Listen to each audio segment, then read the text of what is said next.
Hello everybody, this is Tim here again, here with another movie review. I figured I'd go ahead and do Exorcist 3.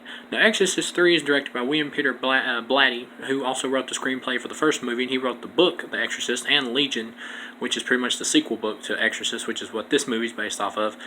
Now, anybody who's been a long-time horror fan knows that there was a lot changed in this movie from studio interference, and recently we've got like a director's cut pretty much on Blu-ray, which I haven't seen yet.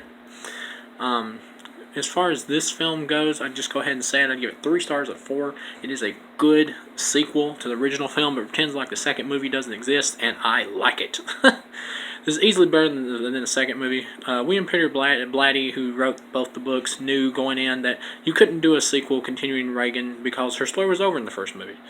That movie brought itself full circle. It was a movie about an exorcism. So with this movie, we got Lieutenant Kinderman, who is the star, who had a brief role in the original film.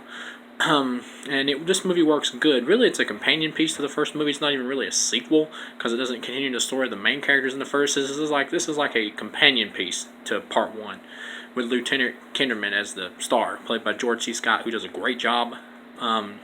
He does a great job in the film, and I like George C. Scott. I'm a fan. I thought he was great in Firestarter as well. There's one other actor in this film, though, who most people will tell you outshines him, though, and it is Brad Dourif, baby. Voice of Chucky. He plays the Gemini killer who possesses Father Damien Karras' body from the last film, who is now in an institution. He is amazing, and he has some excellent speeches. What William Peter Blatty does here, directing-wise, is give this film a great atmosphere. This film has a great atmosphere, very close to Exorcist 1 in terms of just pure cool atmosphere. It's really a police procedural movie. It's not really about an exorcism to the end. Pretty much what you got is all these killings are happening, and they're being done in the style of this dead killer who was electrocuted in the electric chair, who was the Gemini killer, played by Brad Dourif. And we find out that him, along with the devil, has possessed Father Karras' body, who is now in a institution, pretty much in a straitjacket. The movie does have holes. This is a good script here, elevated by good directing and great acting. The script is good. It does have some holes, like the fact that Father Damien Karras, after the first movie, climbed out of his coffin pretty much because he's possessed by the Gemini killer, and he just kind of walks into a psych ward, and they just accept him because they don't know anything about him or who he is or anything. They don't even bother calling the cops or checking up on him. They just take him in. That's kind of stupid. But once you get past that, and once Brad Dourif shows up in this movie just takes off, baby, from 0 to 100. And him and George C. Scott carry the movie. And their interactions together are the best thing in this film. And this movie the dialogue is very well written.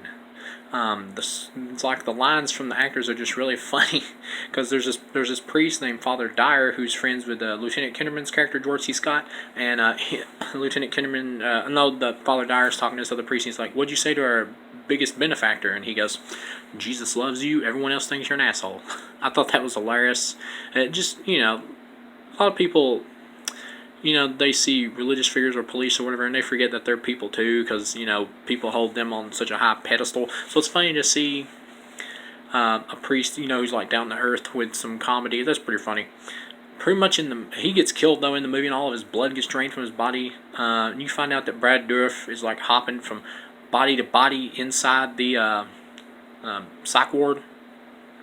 And he's hopping into like these old people's bodies, and they're like catatonics, and he's like crawling across the ceiling. And a cool scene where this chick's looks like a fly. This old lady does. It's pretty cool. And if you pay attention to the movie, if you got a trained eye, he will catch a random Joker statue in the church in the movie. It's just like really friggin' weird, and it's just so random. But it's so random that it's cool.